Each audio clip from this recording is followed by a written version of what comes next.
Welcome to the MEND, a podcast to learn about services and support for victims and survivors of crime, sponsored through the Center for Crime Victim Services here in Vermont. I am Anna Nassett, host of your bi-monthly podcast and show, and today on the show we have Taylor Fontaine, a survivor and brave voice here in our state.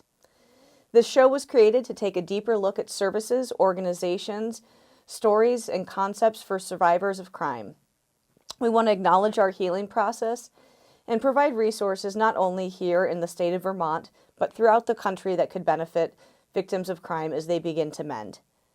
As we are going to be looking at community response, we're going to be hearing about a story today of Taylor, and we're so privileged to have her here. But with that in mind, I always want to offer a trigger warning.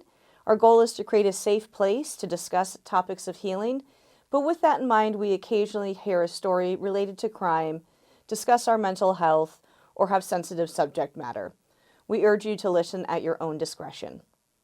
Today's episode, we are going to talk with Taylor Fontaine about her life and work. It is April, which means it's Sexual Assault Awareness Month, National Child Abuse Prevention Month, and Crime Victims' Rights Week will be the last week of April. And I am honored to have Taylor here to discuss all of those topics with me as we honor this month together. So thank you for being here, Taylor. Thank you for having me. Yes. So Taylor was born and raised in Vermont and is an alumni of Champlain College, where she graduated with a BS in early childhood and elementary education. Formerly a teacher, she found a new passion in social work. Currently, she works with families involved with Department of Children and Family through a variety of services offered within the program. She works to support, educate, and empower families in building safety within their own family. She is also currently in school working towards a master's in psychology, and outside of work and school, she enjoys reading, being outdoors, being with friends and family, and teaching pound fitness. So Taylor, thank you so much for being here today. Thank you. I'm excited. Yes. We're kind of just going to launch right into it. I don't normally start off by asking survivors to share their story, but to give context to the amazing work that you have done and the bravery you have shown, will you share with our listeners what you feel comfortable with sharing about your story and what led you to this work? Yeah, so I think one of the things I like to start off saying when sharing my story is that sharing it is still pretty difficult for me. So, sometimes I get a little bit emotional and just bear with me, but here we are. So with that said, my story started in 7th grade. So I went to a sleepover at a friend's house after a middle school dance, and her father had made us smoothies. And we drank them while watching the wonderful movie, The Notebook. It's a very popular movie, but while I was drinking my smoothie, I realized it tasted a little funny, so I decided not to drink it all. And we fell asleep shortly after this. The next thing I woke up to was my friend's father molesting me. And I was in and out of consciousness due to him drugging us via the smoothie, which is why it tasted funny to me. But once he left the room, and I mustered up the courage to find my cell phone and contact my mom. And I told her I had a nightmare and that she needed to come get me because I wanted to come home. I awoke my friend, but it took a little bit to wake her up because she was also drugged via the smoothie. So I had to shake her for few minutes to kind of get her awake, and I just told her I had a nightmare and my mom was on her way. So we walked downstairs, and as soon as I saw my mom's headlights, I went out the door. But again, I was drugged, so I really could not walk straight, and I started falling into the bushes. And so my mom immediately got out and put me in the car and was like, "What's wrong? Like, what happened?" And I said, "Mom, he touched me." And I don't know what came over my mom, but she locked me in the car and went up to the front door and rang the doorbell and asked him if that happened, in which he denied. And so my mom's like, "I want to talk to your daughter. I want to talk to your wife." And asked them. They said they don't know what's going on. He again denied it. So my mom took me to the police station and we showed up to the police station. There wasn't anybody inside because it was early in the morning. I don't remember what time, late at night, early in the morning, but we called 911 and an officer and an ambulance met us. I took my very first ambulance ride to the hospital where a detective met us, and the detective was so wonderful and careful with the questions she asked and everything. And I was still pretty out of everything from being drugged. And then a sane nurse, so a sexual assault nurse, came in and examined me. Um, and during that examination, one of the things I felt and sometimes still feel to this day is that it more felt like I was in a movie than an actual real life. Mm-hmm. Um, but something that really stood out to me and made this like real to me that something happened was when I was during the process, they have you take your clothes off and change into other clothes. And during that process, my underwear was on wrong, which as a seventh grader, that's not something that's typical. Right. So that's where it hit me, that something happened. I might still not know exactly what had happened due to being in and out of consciousness, but something happened. Um, so, after that, I tried to live the normal life as a middle schooler, going to school. That following Monday, walking into a police officer standing there and not thinking much of it, but then realizing he's standing there because after this happened, my friend's father fled the state and they couldn't find him. So that period was very scary, not knowing how he would retaliate, if he would, what would happen. But like I said, I was going through the motions of someone who experienced something very traumatic, trying to live a normal life of a middle schooler, even though my world was turned upside down by a choice an adult made. Um, and months later, I was testifying in a high profile trial in the state of Vermont. And I testified with my mother, along with other girls that experienced something abnormal in the home, but didn't wake up. But enough evidence gave that something happened. And my perpetrator was found guilty on 2 aggravated assault charges, as well as a lewd and lascivious conduct charge. But later, the Vermont Supreme Court found, and this was the way it's explained to me, was there was a technicality where there was not enough evidence for the aggravated assault charges, so they were dropped. Mm-hmm. So they kept the lewd and lascivious conduct charge.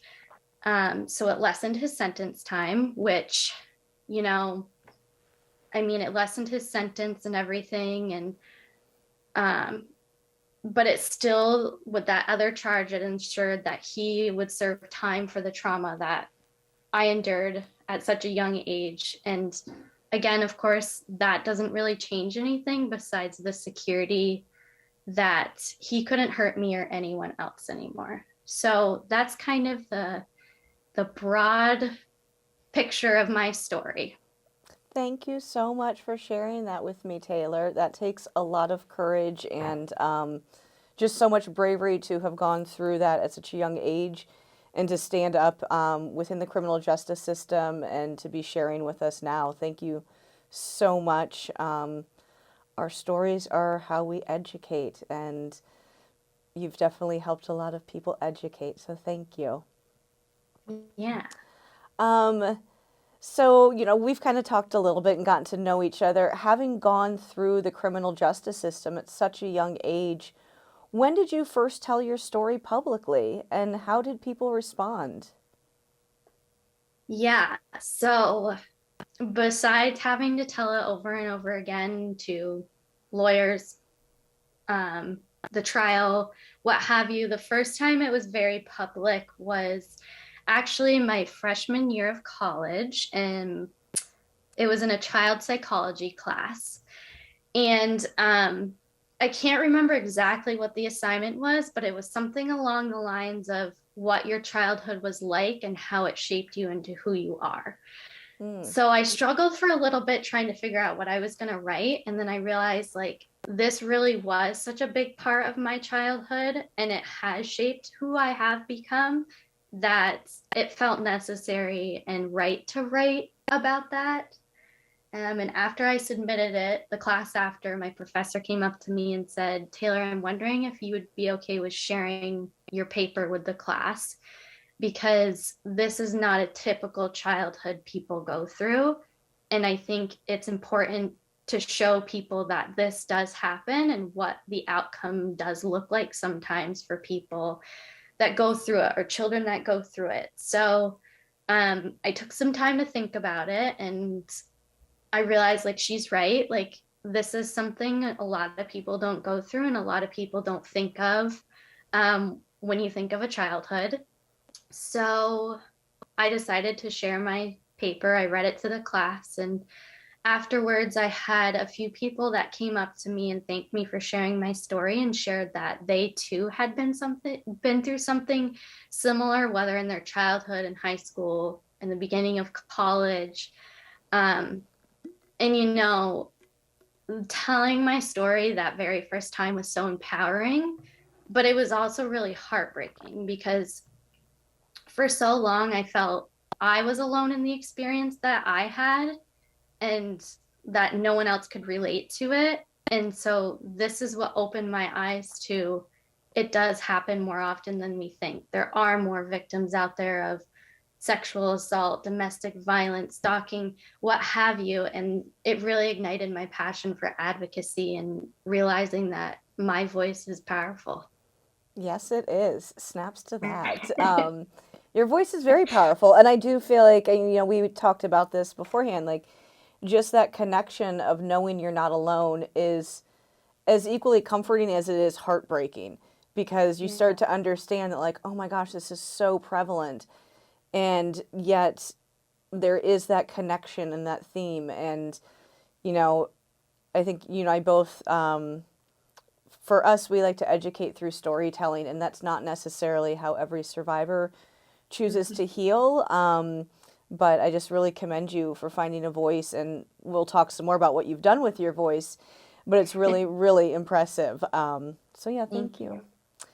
you. So as a child going through the criminal justice process, did you have the support of your family? I mean, we've heard a little bit about your mom, but I know you have a larger families or other family members as well. And also, what was your experience like with police, prosecutors, advocates, etc.? Yeah, so like you touched upon, I definitely had the support of my mom and the rest of my family and throughout the entire process. And I think although the trauma that I experienced in my own trauma, I'm coming more to terms with the trauma it led my family as well. Mm-hmm. Um, and sometimes that's something that we don't think of. Like, yes, I'm the one that went through the trauma, but those supports around me also went through it with me in a different way. So I'm just trying to learn more about that and everything, but I know that without their support and without them, I wouldn't have been where I am today. And then speaking to other supports that I had throughout the process and that I still continue to have, um, one of the ones that I was thinking of when I'm thinking of supports is like the not immediate family members or the community members outside of like police officers, prosecutors. And I had a lot of support when it came to that from my aunts coming to Vermont for the entire trial, sitting front row, to family friends and community members that were there too or reaching out, making us meals. But I also do think it is really hard for me as to speak to my experience when it comes to supports from others because I was so young that Mm-hmm. and I went through such a big trauma at such a young age. I blocked a lot of the trauma pieces, which is a typical trauma response. But from what I do remember, it was a lot of positive relationships that were made, and more positive experience. And I think one of the things that really stuck out to me was from the beginning, I was believed. From when I told my mom to when we went to the police station and told the police officer to the detective, the examiner, and so on, I was believed. And I know that's not the experience a lot of survivors do experience when it comes to telling what happened to them. And I definitely feel as though if I didn't have that experience and that belief in me, my outcome of where I am today, or even the trial or anything, would have been so different. So yeah, I had a lot of natural supports and everything, and the support of a lot of people. And some of it I remember, some of it I don't, but I know that my experience was a more positive experience because I was believed. Absolutely. The episode before this one airs is actually about the Start by Believing campaign. So there you are, just like really like putting, another great example of how important that is. And I mean, how different these experiences can be if we don't have that familial support, if we aren't believed, if we don't have those resources, it really changes everything. Yeah. So I want to kind of talk about some of the work you've done here in the state using your voice for change. I know that you began to engage more publicly when the earned time rule was passed.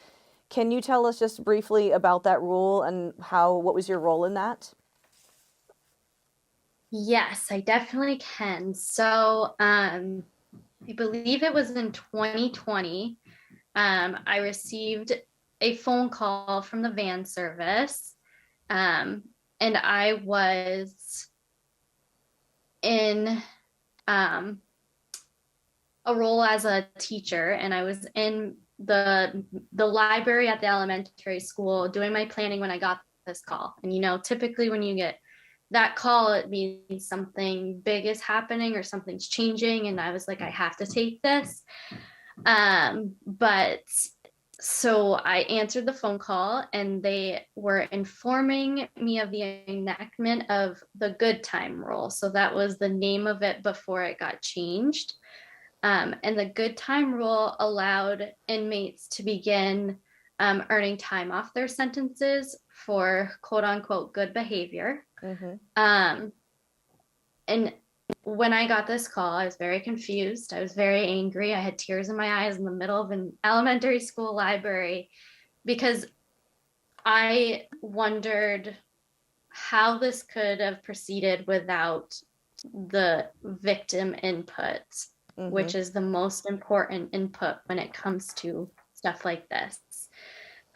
So in 2021, I testified in front of the Senate Judiciary Committee and the House Committee on Corrections regarding this and amending this policy, because it became a law that it was really hard to retract what was implemented.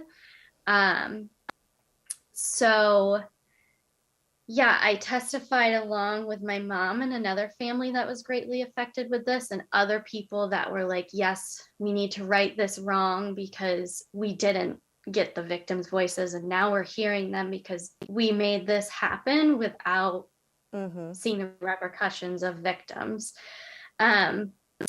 So the policy was changed and is now called the time mixed up, but it went into effect shortly after we testified, and the amendment would no longer allow offenders already in prison for serious crimes to access this program and get time off their sentences. And this was basically because victims felt as though their bravery for coming forward and the sentence that was given was being taken away because they were taking less time from the sentence. So victims like myself went through a lot to have this person in jail, and then all of a sudden it's being, and one of my big points was, why do they get time off for good behavior when victims like me trying to be good in this world don't get time off my victim sentence? Yep. And that was something very important to me. The downside of everything changing is that when this policy was in effect, anybody that was being found guilty of these crimes moving forward have the right to the earned time rule.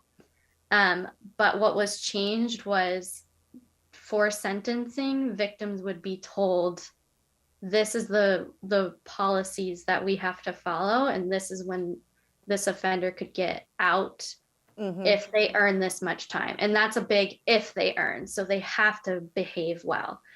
And that, knowing that they heard that we weren't heard up front and informing victims up front that this is happening felt a lot better, even though I really wish that nobody was getting time off for good behavior. I recognize the downfalls and the benefits of it all. And this was just a piece that we could right a wrong. Absolutely. And I mean, I think a lot of times, even if you are involved in like trying to right a wrong or have that, just to know that you're being heard, really starts to bring you into that place of taking your own voice and your own power back. Yes. So I really commend you on that. Thank you. Yeah. So as you've begun working in the state through social work, you've started to see a lot, and it's opened up your eyes to different types of victims in our state, and different types of offenders, and the barriers that are in their way to access services and assistance. Can you tell me just a little bit kind of about what you're learning through that? Yeah, I definitely could speak about this topic, I think, all day, every day, if somebody would let me. But I'll keep it simple to kind of the bigger barriers that I see when it comes to victims, and moving forward. And I definitely, when I started my education career, I saw bits and pieces, but in the past year, moving into social work, it's really opened to my eyes to those barriers. And we spoke to this before, and I mean, the powerfulness of victim voices, but victim voices are one of the barriers that victims face, is their voice is often lost in the process.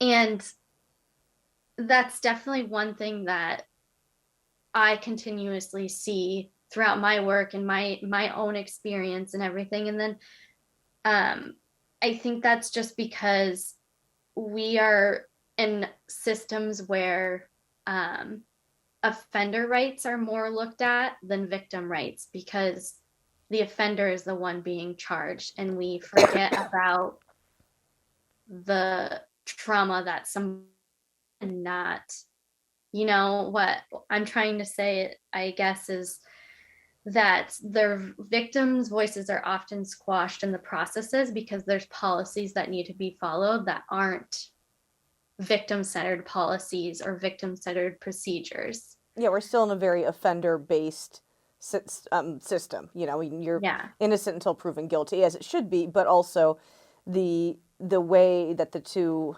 parties are involved is still very offender-focused. Yes, yeah. And then I think one of the other barriers that I see, and we kind of spoke to this before when talking about supports, is the lack of supports that some victims do have, whether that be natural supports or what have you. And not having those supports and trying to navigate something so traumatic, and then again, a more offender-based world, and trying to navigate that and not having those supports is another big barrier that I see victims facing. And by that, do you mean like financial supports, housing, English as a second language, advocacy lacking, just all of those things? Is that what you were speaking of? Okay, just wanted to clarify. No, that's totally fine. All those supports, and One of the biggest things I definitely see is the lack of natural supports when it comes to, especially if like it's within the family and family members involved. Mm-hmm. Um, so yeah, it comes down to supports of like the housing, like you said, family supports, um, food, all of that when it comes to supports are barriers that sometimes victims face, especially if we think about like domestic violence, where they're trying to find a safe place to be and Mm-hmm. to live and to get out of the situation they're in as well. Yeah, absolutely. Yes. Keep educating. You're going to keep making change in the state and just joining all the other amazing people in the state that are doing that work to start to really look at how we disentangle that. Which brings me, like, you and I are both really passionate about victims having a place at the table, like when decisions are Mhm. being made for them. And I mean, it sounds like when, with your situation, your mom was really alongside of you to help make those choices. But can you tell me about what, like, the importance of having a place at the table as a victim, what that means to you? Yeah. Yeah. I think one of the things that when I like think of this is from the start, from the beginning of my story, I spoke up, which isn't, something that typically will happen for victims or isn't the route that they take. And from calling my mom to the trial and to even now, and like I said, that's not the case for all victims. And we all handle it and heal in our different ways, and not one way is right or wrong. Um, but as I continue to share my story and I meet so many other people that either haven't been able to share their story yet, haven't found their voice yet, or they did share their story and they weren't believed, or they're afraid to share their story because they see what happens if they do share their story, whether that's victim blaming, people not believing them, what have you. And um, I have this passion where I dream to live in a place where victims, are not only heard, but they're believed, and believed when they tell their truth and their story, when they find their voice. And again, victim voices are the most powerful voices in the room. And I experienced that with this time earned. They realized that, like, wow, we left a big voice out of this decision. And Mm-hmm. um, with that said, we all have our stories, and we can, have similar stories, but we are the ones that experienced it and we know our story the best. And, you know, what I experienced is different from your experience, is different from the victim's listening experience. And finding the voice to talk about that is just very important to me. And the other thing I want to add when voice passion and finding your voice is like, it took a while for me to get to the point where I am right now. Mm-hmm. Um, I spoke up that night, I spoke up at the trial, but I was going through high school by the time this all happened. And I was trying to be, your typical high schooler. Um, I didn't really speak on anything for about 4 years. I mean, I was going through counseling and everything, but when I first spoke about it, um, voice, but I needed to give myself the time to heal and grow and find my voice to get there. So, my passion comes from wanting to continue to find avenues for victims to heal and find their voice and use their voice because, again, I cannot stress enough how powerful voices are. And that's why I'm passionate about my voice and using it and trying to help other victims as well. Love it. Love it. Love it. I mean, yeah, I know. I think, like, one thing that's really important to me is, you can't make decisions on my behalf without asking me about them and asking me what I want. Oh, And, true. I think that that's something that luckily I was able to experience, was feeling like I had some choice, feeling like I had voice, feeling like I was at the table. And what a Yeah. difference that made to me. But I always say this when I'm training. I'm like, you can't learn how to work with victims unless you're able to ask them. Um, Yeah. and, too, just like finding my own journey to story and finding that I did want to share it has been so interesting. But I think you and I both know that I think we both would probably say, not every person who's experienced these things needs to tell their story. They might not want to. There's so Mhm. many different ways to process and heal. And you may find that you do that through never telling a soul, and that's okay. But we definitely Mhm. want to encourage you to find whatever is your thing that's going to help you. Like my recent one that I've gotten into is macrame. Why? Why, Taylor? I don't know, but it makes a lot of sense for me. It's Yeah. super healing, like standing around doing my macrame. So I think that, that's a really important thing for us to always remind people of. Yeah. No, that's very true. I mean, we all find our way of healing, and it might not make sense to one person, but it makes sense to you. So that's what you need to do to take care of yourself. Yeah, absolutely. Um, so we've kind of covered some of these. We did a bunch of the questions in one right now, but that's okay. So I'm going to say, ask you, what would you suggest to victims and survivors listening today as they make decisions to report or not report, Mhm. to look at options for what that would look like to them, and start their own road to healing? Yeah, I've been asked this question in a different way before, and it's so hard for me to speak to because again, everybody's story is different, and the way they respond to their trauma is different, and the way they heal is different. And um so there's really no like one size fits all with suggestions, but I think uh, to put it in a suggesting way is again, do what feels best for you. Mm-hmm. Again, like you said, if that's not telling a soul, do what's best for you. If that's telling everybody in the world, do what's best for you. And I know that's definitely, from experience, I know that's definitely a lot easier said than done. But you know your story, yourself, and everything best, and how you can move forward best.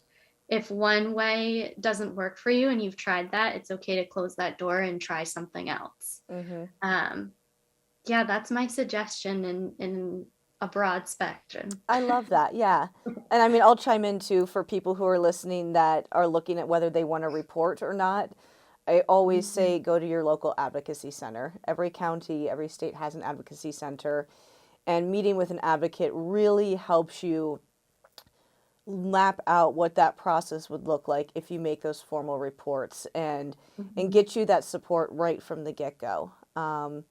But yeah, Yeah. and there's so many, like we were saying, there's so many different ways to get support, whether it's online, whether it's local support groups, therapy. There's things that are free, like support groups and stuff like that, that are Yeah. really good tools. And yeah, advocacy centers are a great place to learn more. And if you are a survivor listening today, a great website to go to is rainn.org, RAINN.org. And that's a national website that provides a lot of resources. Hmm. I second everything you just said, definitely. We're a good team. Yeah. So as we wind this up, I could talk to you all day, but we'll wind this down. In closing, what would you like to see for victims of crime in the state of Vermont and nationally moving forward? If you could look 10 years down the road, what would you like to see for all of us?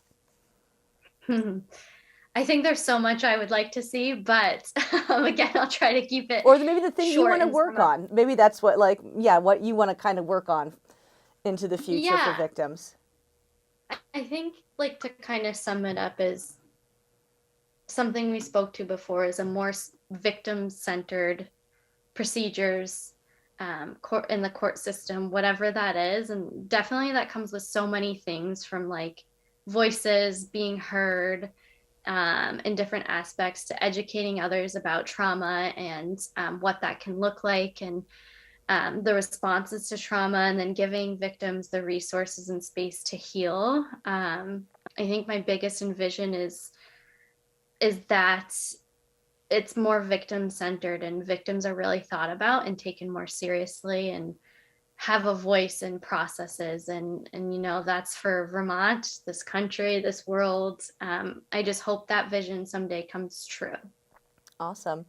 I think we're getting a lot closer with people like you doing the work. So thank you. And thank you so much for just being here on the show today. So this was Taylor Fontaine coming on today. And I always like to close with just like a positive message, something, just real short that you want to say to people listening today. So what would you like to share with folks? I think one of the things I learned in my healing journey is one positive parting thought that I will give everyone is to feel proudly. And I think with that, it comes as we live in a society where we have learned that feeling emotions means weakness. It means whatever that our society believes, but it's not the truth. Feeling your emotions is perfectly normal, and it's time that we realize that and normalize that. So my parting positive thought is to feel proudly. I love that. I love that. And I can tell that you feel proudly. It makes me sit up a little taller. Well, thank you just so much for being here today, Taylor, for joining us. For people who do want more information about some of these crimes, I would once again suggest rainn.org, RAINN.org. If you have any ideas or questions about the show, you can always email me, Anna@standupresources.com. I'm your host, Anna Nassett, of this bi-monthly show called The MEND. Be well, be strong, and goodbye. Thank you.